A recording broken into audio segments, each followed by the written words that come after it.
तैंतीस देशों की यात्रा कर लौटे ऑल पार्टी डेलीगेशन ने आतंक परस्त मुल्क पाकिस्तान की पोल खोलकर रख दी है। भारत एक्सप्रेस ने डिटेल में आपको दिखाया किस तरह से डेलीगेशन वापस आता है, प्रधानमंत्री मोदी से मुलाकात करता है, प्रधानमंत्री मोदी फीडबैक लेते हैं और जिस गर्मजोशी के साथ ये डेलीगेशन प्रधानमंत्री मोदी से मिलता है, इससे स्पष्ट है कि यात्रा सफल रही है। पीएम मोदी ने विदेश से लौटे डेलीगेशन से जो मुलाकात की है वो भी बहुत महत्वपूर्ण है। डेलीगेशन ने पीएम मोदी को हर मीटिंग को लेकर ब्रीफिंग दी है। वहीं इस मुलाकात के बाद विपक्ष ने केंद्र सरकार से कई सवाल किए हैं। कांग्रेस ने कहा है कि क्या अब सरकार संसद के आगामी मॉनसून सत्र में राष्ट्रीय सुरक्षा और विदेश नीति पर गंभीर चर्चा के लिए तैयार है। इन सभी मुद्दों पर हम बात करेंगे। पूरा एक बड़ा पैनल मेरे साथ मौजूद होगा, लेकिन उससे पहले ये छोटी सी रिपोर्ट देखिए।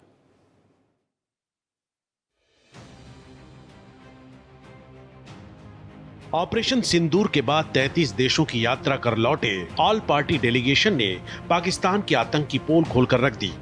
इस डेलीगेशन के जरिए पीएम मोदी आतंक के खिलाफ जीरो टॉलरेंस का ग्लोबल संदेश देने में कामयाब रहे, तो दूसरी तरफ विपक्ष इस डेलीगेशन को लेकर शुरुआत से ही सियासत करती रही। हालांकि डेलीगेशन में शामिल हर पार्टी के नेता ने राष्ट्रीय हित को ऊपर रखते हुए पाकिस्तान के असली चेहरे को बेनकाब किया।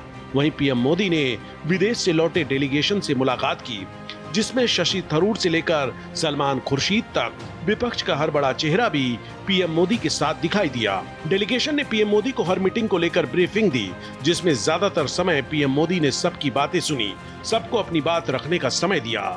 अपने अपने हिसाब से जो हम लोग का फीडबैक था, एक रिपोर्ट भी दिया है वहाँ पर प्रधानमंत्री जी के यहाँ, और साथ में जितने हमारे साथी थे सब लोगों ने अपना अपना अनुभव शेयर किया कि हम लोगों ने ये बात रखा, वहाँ से जो रिस्पांस था या किस तरह लोग दुनिया में चीज़ों को देखते हैं, या भारत 4th लार्जेस्ट इकोनॉमी दुनिया की हो गई तो दुनिया के नज़र में कितनी बड़ी बात ये हो रही है, या आगे और क्या कर सकते हैं। देखिए, हम लोग सब 7 डेलीगेशन वापस आए हैं और सारे 7 डेलीगेशन के जो भी एमपीज़ थे उन सबको प्रधानमंत्री जी ने बुलाया था। हमने अपना अपना जो भी हमारा एक्सपीरियंस रहा उनके साथ शेयर किया। उन्होंने काफ़ी पेशेंटली हमारी बातें सुनी और मैं बस यही कहूँगी कि जो डीब्रीफिंग होता है और जो जिस काम के लिए हमें भेजा गया था उसके बारे में हमने अपना बात रखी है। प्रधानमंत्री जी पॉपुलर रहनुमा है दुनिया के, और भारत के लोगों ने भारतीय जनता पार्टी को मौका दिया है, जिनकी रहनुमाई नरेंद्र मोदी जी कर रहे हैं। और जो एक ना होने वाली घटना पहलगाम में हुई थी, इनोसेंट किलिंग, उसके बाद ऑपरेशन सिंदूर के तहत जो पाकिस्तान में टेररिज्म के इंफ्रास्ट्रक्चर को निस्तो नबूद किया, उसके बाद सफारती लेवल पे 7 वफद भेजे थे। मोदी सरकार ने ऑल पार्टी डेलीगेशन को विदेश भेजकर जहां एक तरफ आतंकवाद को लेकर पाकिस्तान के खिलाफ कूटनीतिक कामयाबी हासिल की है, तो वहीं दूसरी तरफ विपक्ष ने फिर मोदी सरकार पर सवाल उठाए हैं। कांग्रेस महासचिव ने कहा कि क्या अब सरकार संसद की आगामी मानसून सत्र में राष्ट्रीय सुरक्षा और विदेश नीति पर गंभीर चर्चा के लिए तैयार है।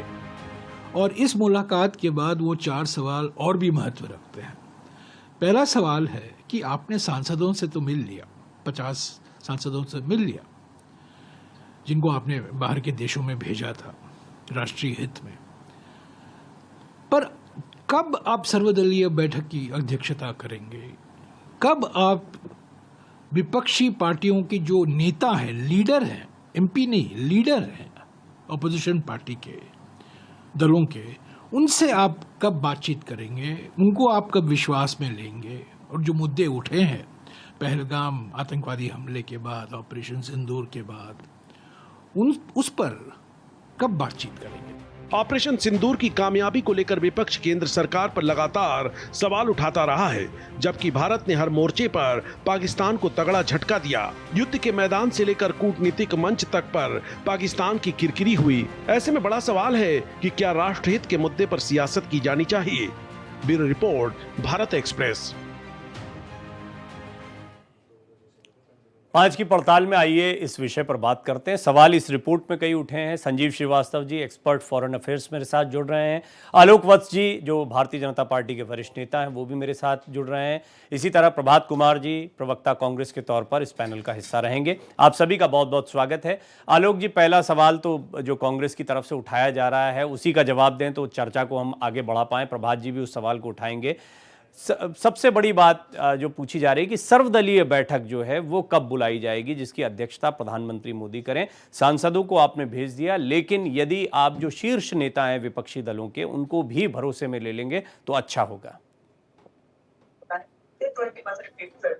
देखिए प्रवीण जी, जब वो उपयुक्त वक्त आएगा तो उनके साथ भी मुलाकात हो जाएगी। और जो विपक्षी नेता गए हैं उनको तो सारी बातें पता है, वो भी अपने अपने दलों में जाकर अपनी पूरी बात बताएंगे ही। लेकिन फिर भी अगर विपक्ष चाहता है कि हम लोग एक साथ बैठ जाएंगे, कोई दिक्कत नहीं। आने वाले भविष्य में वो भी मीटिंग हो जाएगी, कोई दिक्कत नहीं है। लेकिन उनके लोगों को बाहर भेजा तो उनको तो रग रग की जानकारी है, एक एक चीज की सूक्ष्मता से जानकारी है। और वो अपने हाईकमांड को या अपने बड़े नेताओं को जरूर इस बात से अवगत कराएंगे कि हाँ जी क्या हुआ है, कैसे हुआ है, ये सारी चीजें उनको पता है। और एक अच्छी परंपरा जो कांग्रेस ने नरसिम्हा राव के समय से किया था कि उन्होंने जेनेवा की मीटिंग में यूएन में अटल बिहारी वाजपेयी को डेलीगेशन लीड करने को दिया था। मोदी जी ने उससे भी बढ़ के 6 डेलीगेशन 36 देश की यात्रा में सभी दल के लोगों को, विभिन्न दल के लोगों को भी नेता बना के भेजा है। तो ये एक अच्छी परंपरा है। और भारत की जब राष्ट्रीयता की अखंडता पे बात आती है तो हम सब एकजुट हैं। ठीक है, प्रदर्शित हो गया। प्रभात जी के जहन में कुछ ना कुछ आया होगा अभी जब आप बोल रहे हैं तो, लेकिन उनसे पहले संजीव श्रीवास्तव जी, क्योंकि इस विषय पर जब डेलीगेशन भेजे जा रहे थे तब भी उनसे कई बार बात हुई और वो अपना काफी विस्तार से इस पर मत रखते रहे हैं। संजीव जी, ओवरऑल इस प्रैक्टिस को आप कैसे देखते हैं कि हमारे 7 डेलीगेशन गए, वापस आ चुके हैं, सांसदों से फीडबैक ले रहे हैं, हमें क्या हासिल हुआ इससे, वो थोड़ा बताएं।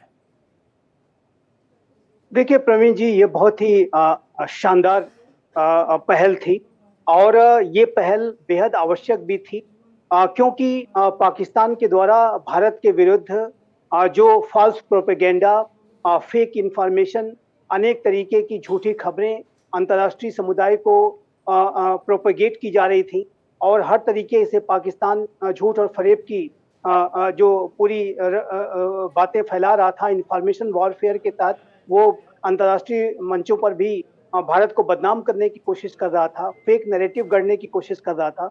ऐसे में ये बेहद आवश्यक था कि भारत का जो पॉलिटिकल एस्टेब्लिशमेंट है, जो भारत का जो पूरा एस्टेब्लिशमेंट है, वो अपनी बातों को अंतर्राष्ट्रीय समुदाय के साथ सीधा संवाद करके रखे। और ये भारत ने बहुत ही शानदार तरीके से इस डेलीगेशंस ने अपने कार्य को किया है। दूसरा, भारत के अंदर अनेक तरीके के जो सांप्रदायिक सौहार्द के माहौल को बिगाड़ने के लिए भी ये पहलगाम की साजिश रची गई थी। हिंदू और मुस्लिम कम्युनिटीज के बीच में टकराव को और सांप्रदायिक सौहार्द को बिगाड़ने की साजिश के तहत उन आतंकियों ने हमले किए और हिंदू कम्युनिटी के लोगों को अलग करके उनको टारगेट किया, उनकी हत्याएं की। तो इस पूरे जो पाकिस्तान के मुल्ला मुनीर, फील्ड मार्शल मुनीर के द्वारा जो साजिश रची गई थी, उस साजिश को भी जवाब देना था कि आप यदि भारत को कमजोर करने की, भारत में दरारें डालने की कोशिश करोगे तो भारत के सभी संप्रदाय एक हैं, चाहे वो हिंदू हो, चाहे मुस्लिम हो, सिख हो, ईसाई हो, सभी एक हैं। और चाहे वो देखिए डॉक्टर शशि थरूर हो, चाहे वो ओवैसी साहब हो, आनंद शर्मा हो, सलमान खुर्शीद हो, आनंद शर्मा हो या जी, सभी दलों के, सभी संप्रदायों के जो लोग हैं वहां पर गए और एक भारत की जो संगठित ताकत को अंतर्राष्ट्रीय समुदाय ने देखा कि आप भारत में दरार नहीं डाल सकते। यदि भारत में आप दरार डालने की कोशिश करोगे, साजिशें रचोगे, तो ये भारत और अधिक सशक्त तरीके से और मजबूत तरीके से दुनिया के सामने आएगा। और इस बात जी हाँ, और एक बड़ा मकसद ये भी कि भारत हमेशा से ये कहता रहा है और भारत का स्टैंड भी है, दुनिया जानती है कि हम कभी युद्ध के समर्थक नहीं रहे, हिंसा के समर्थक नहीं रहे हैं। कोई उकसावे की कार्रवाई करता है, कोई हमारी संप्रभुता को छेड़ने की कोशिश करता है, हमारे यहाँ मासूमों का कत्लेआम करेगा तो हम उसको बख्शेंगे नहीं। और इस बात को हमने बायलैटरल टॉक्स या जिन देशों से हमारे संबंध अच्छे हैं उनसे भी हमने एक बार फिर इन डेलीगेशंस के जरिए चर्चा की है। प्रभात जी, ओवरऑल आपके पास जो सवाल हैं वो कई बार कांग्रेस की तरफ से या कई अन्य मंचों के जरिए हम तक पहुंचते हैं। ये जो डेलीगेशन गए और वापस आए हैं, जिसमें आप देख रहे हैं सांसद भी, आपके सांसद भी बड़े उत्साहित दिखाई दे रहे हैं, आप इसको कितना कामयाब मानते हैं इस प्रैक्टिस को? प्रवीण भाई, सबसे पहले आपको और हमारे इस पैनल में बैठे हमारे सहयोगियों को मेरा नमस्कार। प्रश्न की जब बात आती है, आलोक भाई मेरे बड़े सम्माननीय और संजीव भाई भी दोनों मेरे श्रेष्ठ हैं। प्रश्न कहाँ खड़ा होता है? प्रश्न खड़ा वहां होता है ना प्रवीण भाई, कि जब प्रश्नों का जवाब नहीं आता, समुचित उत्तर ना आए तो प्रश्न भयावह होता चला जाता है। अभी 2-3 बातें हैं। अभी हमारे आलोक भाई ने कहा कि हाँ, इनके भी सांसद गए थे, वो अपनी पार्टी में बता देंगे। आलोक भाई, इतनी हल्की बात नहीं है। ये देश की सुरक्षा का विषय है और प्रधानमंत्री उत्तरदायी हैं इस देश के लिए, क्योंकि देश के लोगों ने प्रधानमंत्री को चुना है। जब आप ये कहते हैं कि प्रधानमंत्री का पद सर्वोच्च है, तो उनका उत्तरदायित्व भी सर्वोच्च होना चाहिए। इसमें कोई परहेज की बात नहीं है। और इतने असंवेदनशीलता के साथ इस बात को कहना, मुझे लगता है कहीं ना कहीं से उस पद की गरिमा के साथ कुठाराघात होगा। दूसरी बात, जो सांसद गए, हम तो यही कह रहे हैं ना कि 1999 के अंदर जब करगिल का प्रकरण खत्म हुआ, तो यही तत्कालीन विदेश मंत्री जी के पिताजी, पूज्य पिताजी के अध्यक्षता में कमेटी का गठन किया गया प्रवीण भाई, और उस कमेटी ने बहुत जल्द, मतलब 3-4 महीने के अंदर, फरवरी 2000 के अंत में अपनी रिपोर्ट पेश करी। संसद के पटल पर उस रिपोर्ट को रखा गया और पूरे देश ने उस रिपोर्ट को समझा कि करगिल में हमने क्या खोया, क्या पाया और हमारी वस्तु स्थिति क्या रही।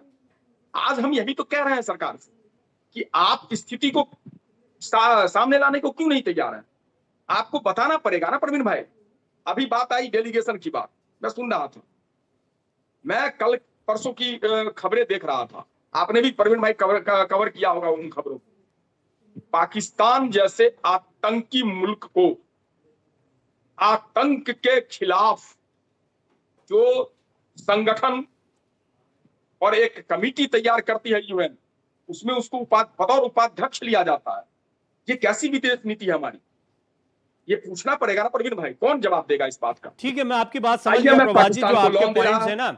आलोक जी, घूम फिर के मामला अभी इस पर आएगा। अगर मान लीजिए जैसे डेलीगेशन गया, सारी जानकारियां, कई जानकारियां देश के लोगों को भी दी जा रही हैं, तो विपक्षी नेताओं को तो मिल ही जाती हैं, लेकिन फिर भी कुछ सवाल जो विपक्ष की तरफ से उठाए, जिनको काउंटर किया गया कि पाकिस्तान इनका इस्तेमाल कर रहा है, पाकिस्तानी मीडिया इनको चला रहा है, यानी क्या खोया क्या पाया, जो प्रभात जी ने अभी बात कही है उसमें।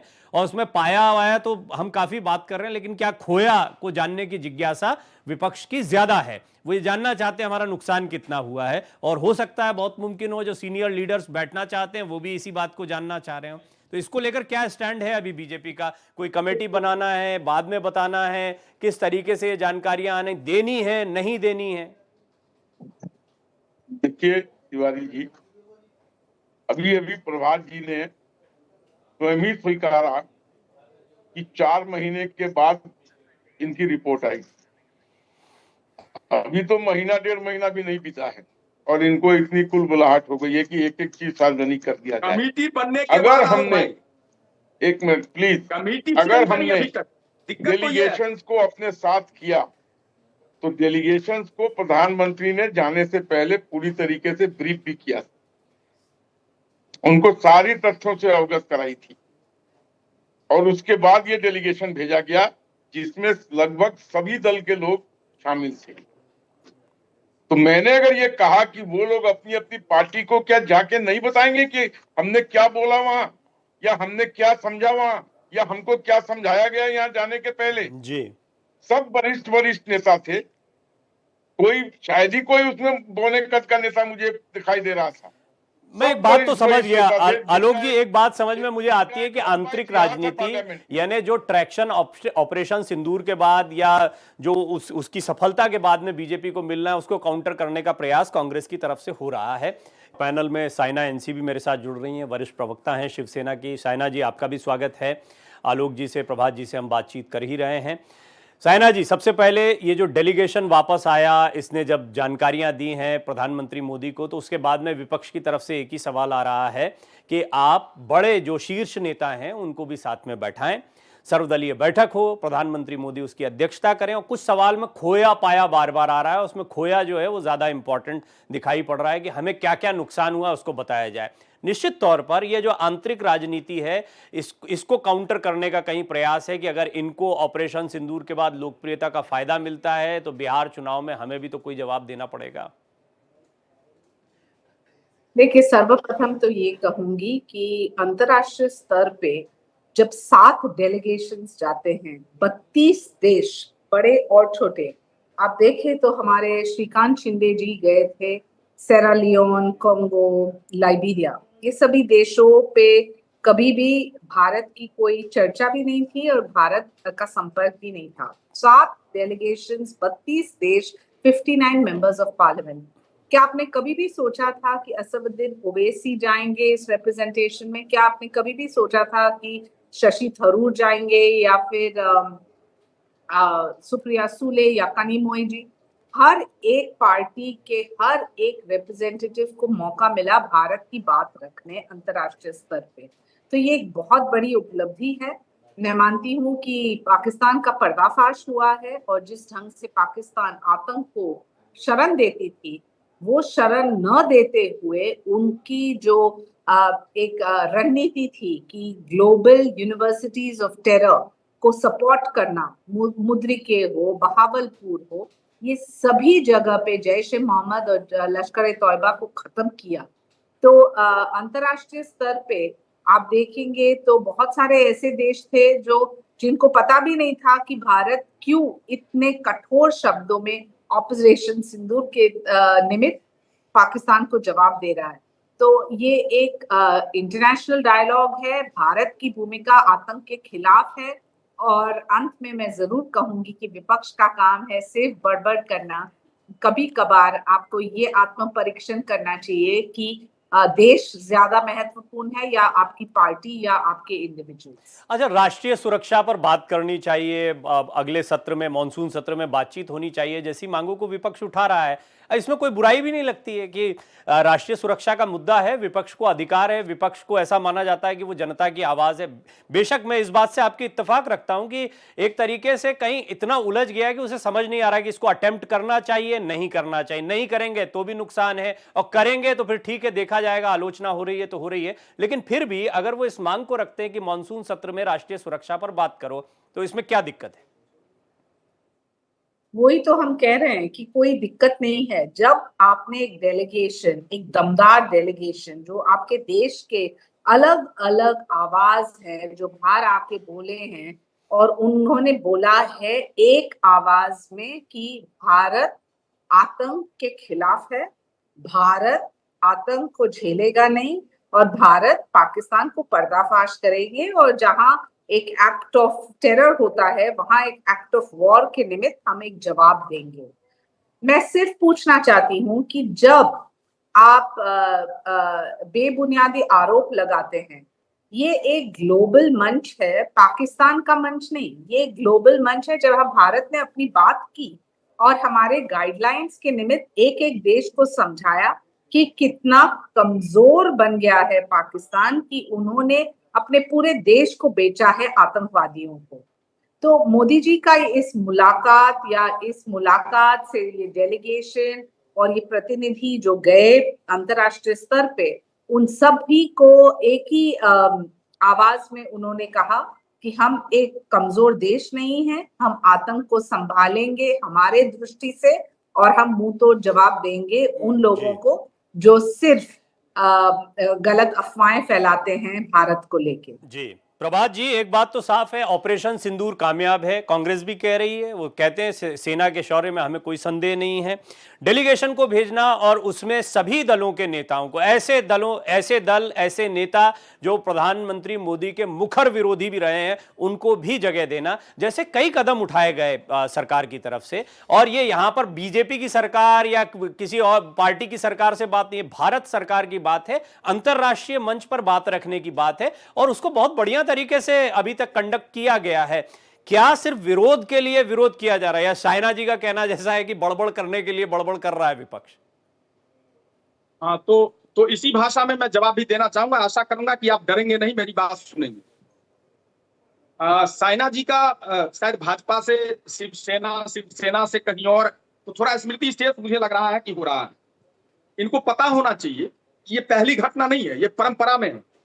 जब हमारे पूर्व प्रधानमंत्री पीवी नरसिम्हा राव जी को भारत के प्रतिनिधित्व के तौर पर किसी को भेजना था, तो उन्होंने विपक्ष के नेता पंडित अटल बिहारी वाजपेयी जी को भेजा था। अब साइना जी के मानस पटल पे ये बातें नहीं होंगी, क्योंकि ये इधर उधर दल में जाने में थोड़ी सी परेशानियां आती ना, है। ये तो पर्सनल हो जाता है प्रभात जी। हाँ, पर्सनली मुद्दे की बात पे रहिए ना आप। अरे प्रवीण भाई रुकिए, मैंने पहले बोला कि डरिएगा नहीं, सुनिए। डरते क्यों हैं? यही तो हमारे नेता आदरणीय राहुल गांधी जी कहते हैं कि डरो मत।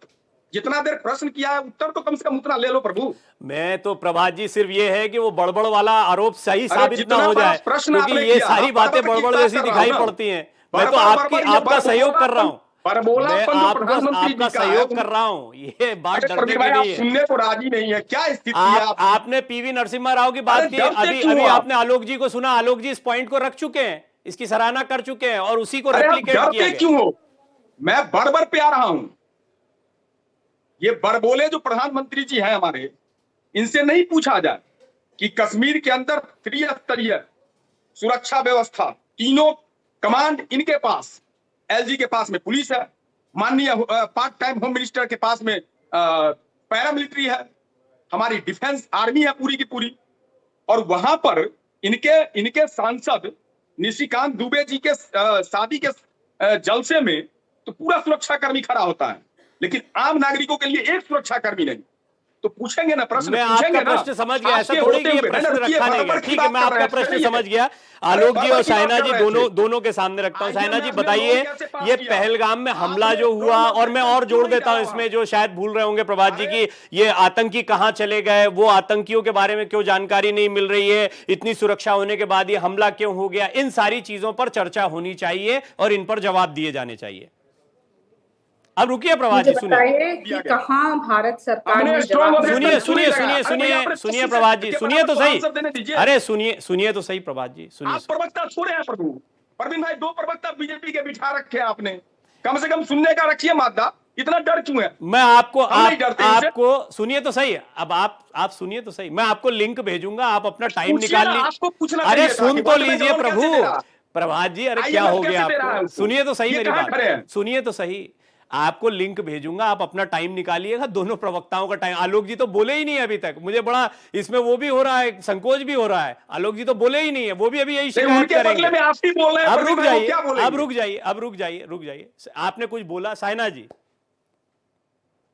देखिए, इनके मुंह नहीं लगने वाली हूँ मैं चीखने के मैच में नहीं आई हूँ। मैं अपनी पार्टी की भूमिका और एनडीए सरकार की भूमिका रखना चाहती हूँ। विपक्ष के मुंह नहीं लगती है। प्रभात जी, आप बोल रहे थे, कोई बोला नहीं।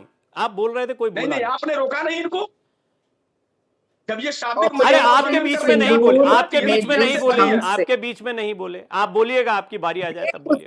लोगों को छाट के मारा गया। आप सब जानते हैं कि ये पहली बार नहीं है कि भारत ने ऐसे आतंकवादी हमलों को झेला है। पार्लियामेंट अटैक हो, मुंबई के 26/11 अटैक्स, जहां हमने देखा कि किस अंदाज से वो बेरहमी से मारे लोगों को, बेकसूर लोगों को। भारत के पास क्या एक ऑप्शन था?